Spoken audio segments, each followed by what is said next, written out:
The conference hall was packed with people, all murmuring in low tones, their faces tense and filled with uncertainty. There was a sense of urgency in the air, the hum of conversations mixed with the distant sound of footsteps echoing down the hallway. It felt like the calm before a storm, as if everyone in the room could sense that something was about to happen, something big. The clock on the wall ticked loudly, almost as if time itself was growing impatient. As the tension in the room thickened, people exchanged worried glances, unsure of what was coming next. One man in the crowd pulled out his phone. His face went pale as he listened to the person on the other end. After a long pause, he finally spoke, his voice tense, almost shaking. Please stay inside. Something is happening.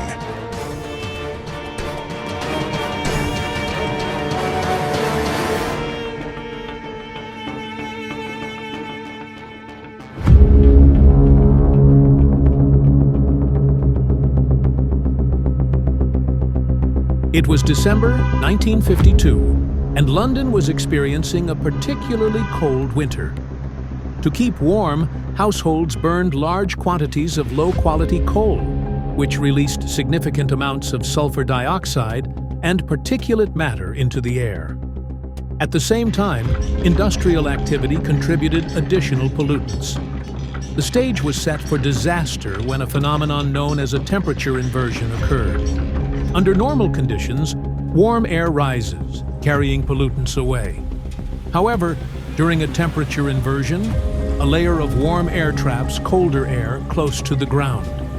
This phenomenon occurred over London, effectively sealing in the pollutants. By December 5th, a thick yellow-gray fog had settled over the city, and it didn't dissipate for 5 days. The smog was unlike anything Londoners had experienced before. Visibility dropped to just a few feet in some areas, bringing transportation to a standstill. Buses and cars crawled through the streets, and pedestrians navigated by feeling their way along walls. Indoor spaces weren't spared either. The smog seeped through cracks in windows and doors, invading homes and offices. The health impacts were devastating. The smog caused severe respiratory issues, particularly in vulnerable populations such as children, the elderly, and those with pre-existing health conditions. Hospitals were overwhelmed with patients suffering from breathing difficulties. Reports estimated that around 4,000 people died during the smog, but later studies revised the death toll to more than 12,000, with thousands more experiencing long-term health complications. So, how was this crisis resolved? Initially, the government's response was slow. Many officials underestimated the severity of the situation, attributing the deaths to a seasonal influenza outbreak. However, as evidence mounted, the need for action became undeniable. Environmentalists and public health experts, including Dr. Harold Desvaux, had long warned about the dangers of air pollution. Desvaux had coined the term smog decades earlier to describe the deadly mixture of smoke and fog. The Great Smog finally prompted policymakers to heed these warnings. The disaster led to the passage of the Clean Air Act of 1956, a landmark piece of legislation. The act introduced measures to reduce air pollution, such as the establishment of smokeless zones where only cleaner fuels could be burned.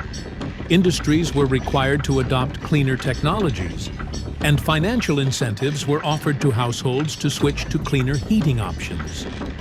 These measures significantly improved air quality in London and served as a model for environmental policies worldwide. The Great Smog also sparked broader discussions about urban planning, industrial practices, and environmental responsibility. It highlighted the need for governments to take proactive steps to protect public health and the environment. Today, the Great Smog of London stands as a stark reminder of the consequences of unchecked pollution and the importance of sustainable practices. It also serves as a testament to human ingenuity and the power of collective action to address even the gravest challenges. The Great Fog of London has been the chief topic in the south of Britain, its result being, of course, a great hold-up and vast inconvenience for millions. Traffic in London was completely at a standstill on many occasions. In fact, the fog was the worst on record for many a year. It's been cold as well as foggy, I have noticed, but cold has been